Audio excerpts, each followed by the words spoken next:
అందరికీ నమస్తే. శ్రీ కొమ్మూరి సాంబశివరావు గారు రచించిన మరొక మంచి సస్పెన్స్ థ్రిల్లర్ డిటెక్టివ్ నవల శీర్షిక అతను కాడు. 3వ భాగం. నీ దగ్గర చిరునామాల జాబితా ఉందా? ఉన్నది అన్నాడు ముసలతను. అయితే ఇబ్బంది ఏమీ లేదు. పాల సంచీలు జాగ్రత్తగా వాళ్ళకి మేం చేరుస్తాము. నువ్వు హాయిగా గదిలోకెళ్ళి పడుకో అన్నాడు రాజు. సైకిల్ బెల్ మోగింది. గేటు దగ్గర కునికిపాట్లు పడుతున్న కానిస్టేబుల్ ఉలిక్కిపడి లేచి, ఎవరు అడిగాడు. పాలు. ఇందాకేగా పాలిచ్చెళ్ళాడు. అమ్మగారు ఎక్స్ట్రా పాలు కావాలన్నారు, అవే తెచ్చాను అని 2 సంచీలు పాలు చూపించాడు ఒక ముసలతను. సరే వెళ్ళు. సైకిల్ తొక్కుకుంటూ ముసలతను గేటు దాటి లోపలికి వెళ్ళాడు. సైకిల్ను పనివాళ్లుండే వైపుకు తీసుకువెళ్ళి టంగ్ టంగమని బెల్ల మోగించాడు. ఎవరది? నిద్రమత్తులో నౌకరు అరిచాడు. పాలు తెచ్చిచ్చాడుగా ఇందాక. అమ్మగారు ఎక్స్ట్రా పాలు కావాలన్నారు. సరే ఉండు, వస్తున్నాను అని గదిలోంచి నౌకరొచ్చాడు. ఆ ముసలతను ఒక సంచి పాలు, ఒక ఉత్తరము నౌకరికిచ్చి, ఈ 2 అమ్మగారికిచ్చి ఏం చెబుతారో కనుక్కున్రా అన్నాడు. ఏమిటి కవరు? ఏమో నాకేం తెలుసు. డిపో మేనేజరు అమ్మగారికి ఇవ్వమన్నారు, జవాబు కావాలన్నాడు అన్నాడు ముసలతను. నౌకరు ఒక సంచి పాలను, ఆ కవర్ని తీసుకెళ్ళి ఐజీ ఆఫ్ పోలీస్ భార్యకిచ్చాడు. ఏమిటి ఈ కవరు అడిగిందామే. ఏమో అమ్మగారు, నాకు తెలియదు. డిపో మేనేజరు మీకు ఇవ్వమన్నారు. బదులు కోసం ముసలాడు బయట కాచుకునున్నాడు. ఆమె విసుగ్గా కవరు చింపింది. అందులో ఇంకో చిన్న కవరు పైన, దయచేసి ఈ కవర్ను మీ భర్త ఐజీ గారికి వెంటనే ఇవ్వండి. డిటెక్టివ్ యుగంధర్. ఈ విషయం నౌకరికి కూడా చెప్పవద్దు అని ఎర్రని సిరాతో వ్రాసి ఉంది. ఆ పాల మనిషిని అక్కడే ఉండమని చెప్పు అని ఆమె భర్తని నిద్రలేపి కవర్ ఇచ్చింది. ఇంకో దారి లేక ఇలా మారువేషంలో రావాల్సి వచ్చింది. మీతో మాట్లాడాలి, అత్యవసరం. నేనెవరో నౌకరికి కూడా తెలియదు. నేను డిటెక్టివ్ యుగంధర్. అంతే. ఆ వాక్యాలు చదవగానే నిద్రమత్తు పూర్తిగా పోయింది ఆ పోలీస్ ఉన్నతోద్యోగికి. ఆ పాల మనిషిని వెంటనే రమ్మని చెప్పు అన్నాడు భార్యతో. ఆ ముసలతన్ని వెంటనే లోపలికి రమ్మని చెప్పు అన్నదామె నౌకరుతో.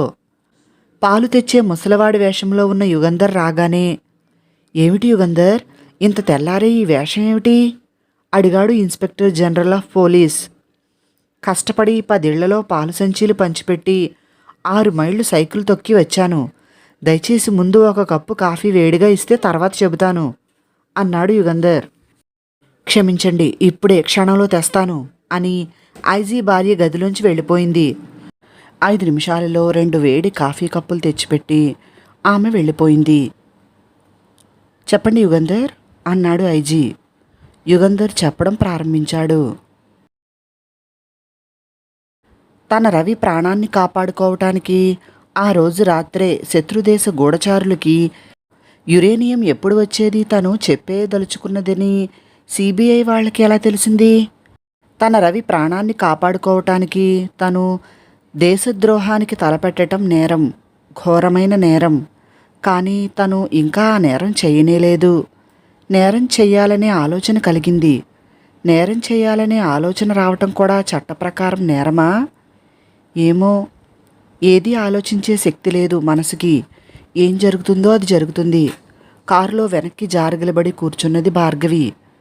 కారు ఎక్కడికి వెళుతున్నది, ఎక్కడికి తీసుకువెళుతున్నారు, ఈ ప్రశ్నలు కూడా అడగాలనిపించటం లేదు. ఇన్స్పెక్టర్ జనరల్ ఆఫ్ పోలీస్ ఆవరణలో కారు ఆగిన తర్వాత కానీ తను పరిసరాలను గమనించలేదు శ్రీమతి భార్గవి. కారు తలుపు ఎవరో తెరిచారు. దిగమన్నారు మరెవరో. వాళ్లతో వెళ్ళింది. కూర్చోండి అన్నారు ఇంకెవరో. కూర్చున్నది. ఆజానుబాహు, 6 అడుగుల 3 అంగుళాల పొడుగు, వెడల్పైన ఛాతీ, కండలు తిరిగిన శరీరము, కళ్ళల్లో తెలివి తేజస్సు మాత్రమే కాకుండా దయ, జాలి. అతన్ని చూస్తేనే లేచి నిలుచోవాలనిపించింది. లేవబోయింది. లేవద్దన్నట్లు సైగ చేసి చేతికి ఒక కాగితాన్ని ఇచ్చాడతను.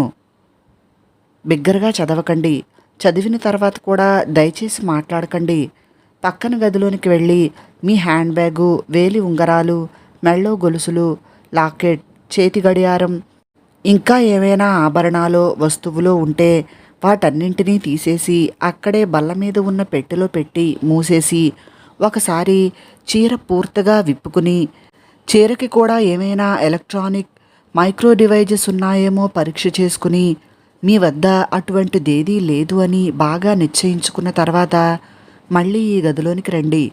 మీ మిత్రుడు. ఉత్తరం చదివి అర్థం కానట్లు బెదురుచూపులు చూసింది భార్గవి. ఒక చిన్న నవ్వు నవ్వి తలుపు వైపు చేయి చూపించాడు. అతని ఆజ్ఞని పాటించకపోవటం సత్ప్రవర్తన కాదనిపించింది ఆమెకు. అతని మీద కలిగిన గౌరవం అలాంటిది. లేచి పక్కన ఉన్న గదిలోనికి వెళ్ళిపోయింది. సరిగ్గా పావుగంట తర్వాత తిరిగి వచ్చింది. అతను వెళ్ళి అవతల గదికి ఈ గదికి మధ్య ఉన్న తలుపును గట్టిగా మూసి, కూర్చోండి భార్గవి గారు, మీరు నన్ను ఇంతకు పూర్వం చూడలేదు. నాతో ఫోన్లో మాట్లాడారు. నేనే డిటెక్టివ్ యుగంధర్ని అన్నాడు. భార్గవిని ఆఫీసర్లు కారులో తీసుకుని వెళ్ళిపోగానే మోహన్ చిందులు తొక్కుతూ భార్గవి పై అధికారి అనే డైరెక్టర్కి ఫోన్ చేసి చెప్పాడు. వాట్ నాన్సెన్స్, ఎవరికూ మతిపోయింది. భార్గవిని ఏమిటి అఫీషియల్ సీక్రెట్ యాక్ట్ నిబంధనల ప్రకారం అరెస్ట్ చేయటం ఏమిటి? నేను మాట్లాడతాను, మీరేం కంగారు పడకండి అన్నాడు Kalpakkam atomic research centre director అయిన నారాయణన్. ఎస్, దయచేసి మీరు కల్పించుకోవాలి, లేదా భార్గవి మీద లేనిపోని కేసులు బనాయిస్తారు ఈ పోలీసులు. అయినా ఎందుకైనా మంచిది, బెస్ట్ క్రిమినల్ లాయర్ని ఏర్పాటు చేసి వెంటనే బెయిల్ మీద విడిపించేందుకు ఏర్పాట్లు చేయిస్తాను నేను అన్నాడు మోహన్. గుడ్, మీరు ఆ పని చేయండి, నేను చేయగలిగింది నేను చేస్తాను అన్నాడు నారాయణన్.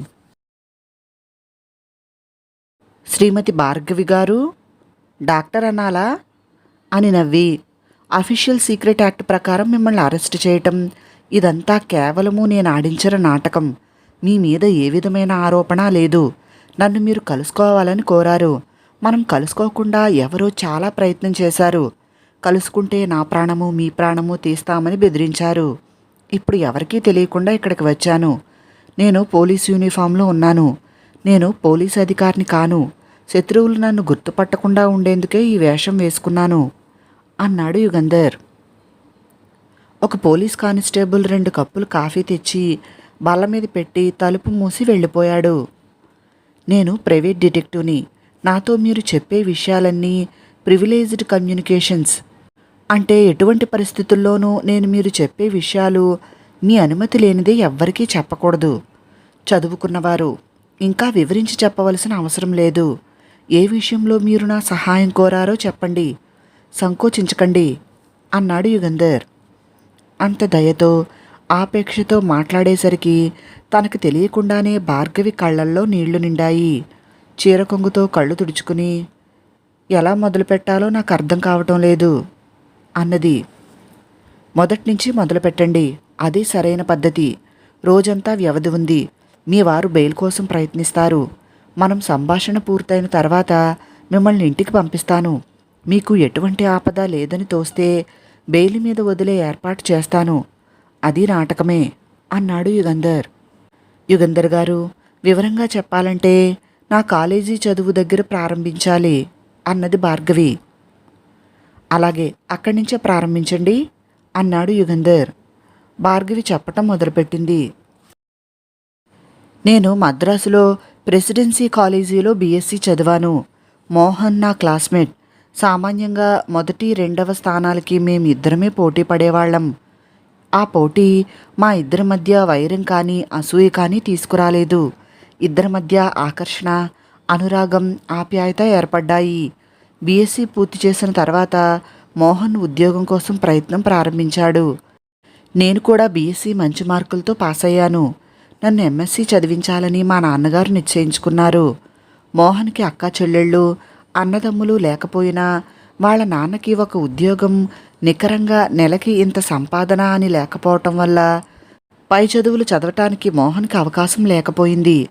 అందుకే రిజల్ట్స్ రాకముందే ఏదో కంపెనీలో మెడికల్ రిప్రజెంటేటివ్గా ఉద్యోగంలో చేరాడు. నాకు ఆంధ్రా యూనివర్సిటీలో న్యూక్లియర్ ఫిజిక్స్లో ఎంఎస్సికి విశాఖపట్నంలో సీటు దొరికింది. విశాఖపట్నం వెళ్ళిపోయాను. అయినా తరచూ ఉత్తరాలు వ్రాసుకుంటూ ఉండేవాళ్ళం. ఎంఎస్సి అయిన తర్వాత నేను రీసెర్చ్ ప్రారంభించి డాక్టరేట్ని సంపాదించాను. తర్వాత బొంబాయిలో ఆటమిక్ రీసెర్చ్ సెంటర్లో ఉద్యోగం దొరికింది. 2 ఏళ్ళు బొంబాయిలో ఉద్యోగం చేసిన తర్వాత నన్ను మద్రాసుకి కల్పాకం ఆటమిక్ రీసెర్చ్ సెంటర్కి బదిలీ చేశారు. నాకు ఒక అన్న, ఒక చెల్లెలు, ఒక తమ్ముడు ఉన్నారు. మా అన్న కెమికల్ ఇంజనీర్, బరోడాలో ఉద్యోగం చేస్తున్నాడు. నా చెల్లెలు బీఎస్సీ చదివింది. ఆమెకి పెళ్ళయింది, 2 పిల్లలు. నా తమ్ముడు ఎంఏ పాస్ అయ్యి కొంతకాలంగా ఇక్కడ లెక్చరర్గా పనిచేసి ఈ మధ్యనే లిబియాకి వెళ్ళాడు. అక్కడ ఉద్యోగం దొరికితే. ఇది నా ఫ్యామిలీ బ్యాక్గ్రౌండ్. పెళ్లి కాలేదు కనుక మా నాన్న అమ్మ నా దగ్గరే ఉండేవారు. మా నాన్న నాకు పెళ్లి సంబంధాలు చూస్తూనే ఉన్నారు. నేను మద్రాసుకి బదిలీ అయిన వారం రోజుల తర్వాత మోహన్ని కలుసుకున్నాను. కాకతాళీయంగా జరగలేదు. మోహన్ సదరన్ ఫార్మాస్యూటికల్స్లో పనిచేస్తున్నాడని తెలుసు. అతనికి ఫోన్ చేసి ఇంటికి రమ్మన్నాను. వచ్చాడు. ఎప్పుడో కొన్నేళ్ల క్రితం తెగిపోయిన మా అనుబంధం మళ్ళీ చిగురేసింది.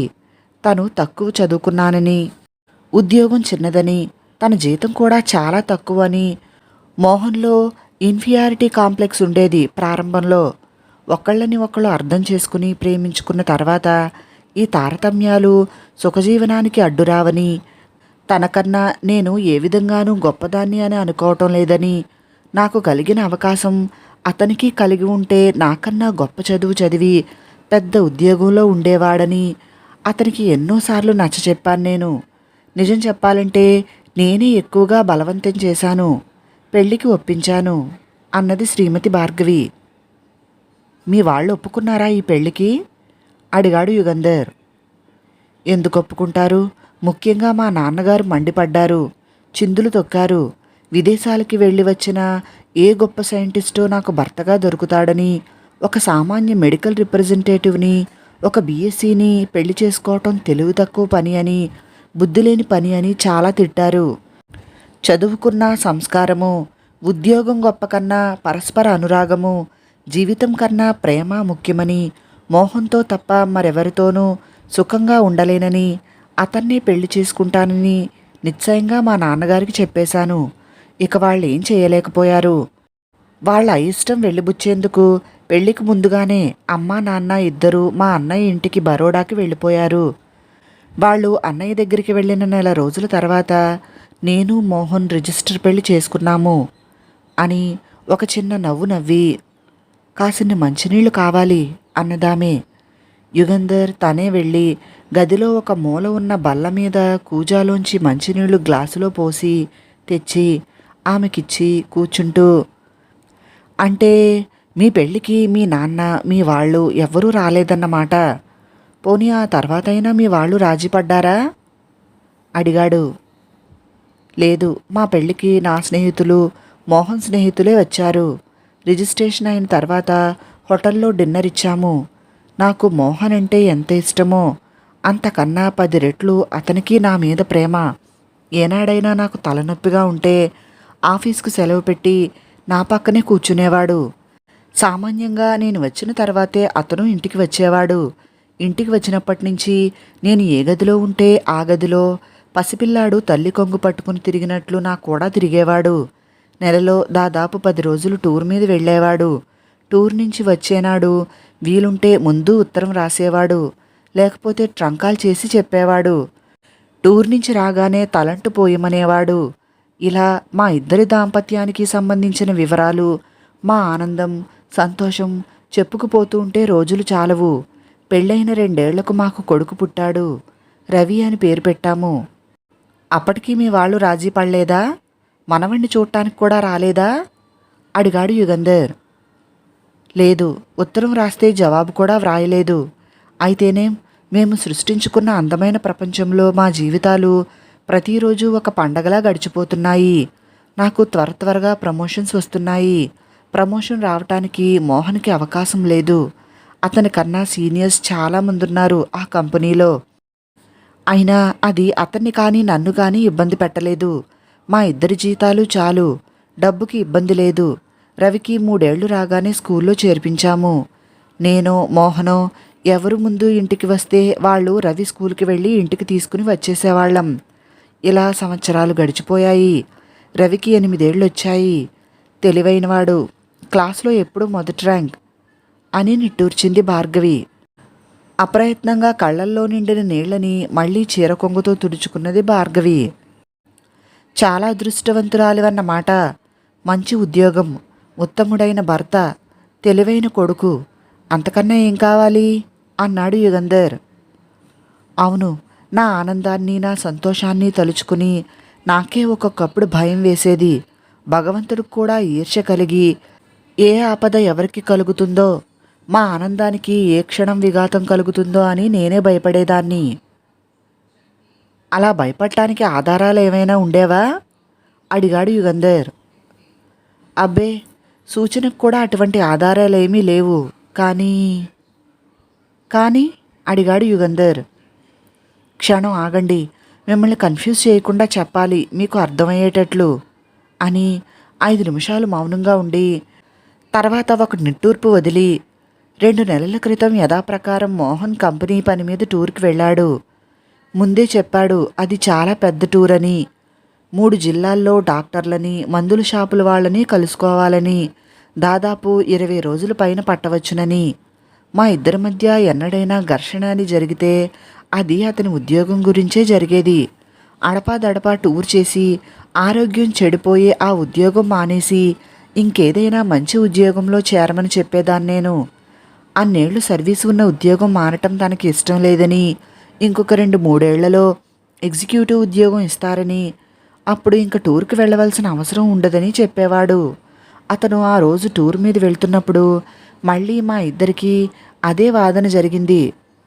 My dear, don't be silly. బహుశా ఇదేననుకుంటాను రిప్రజెంటేటివ్గా నా టూర్. సూచనగా మేనేజింగ్ డైరెక్టర్ చెప్పాడు. టూర్ నుంచి రాగానే సేల్స్ ఎగ్జిక్యూటివ్గా ప్రమోట్ చేస్తానని. డోంట్ వర్రీ, ఇక 20 రోజులేగా వచ్చేస్తాను అని సామాన్లు తీసుకుని వెళ్ళిపోయాడు మోహన్.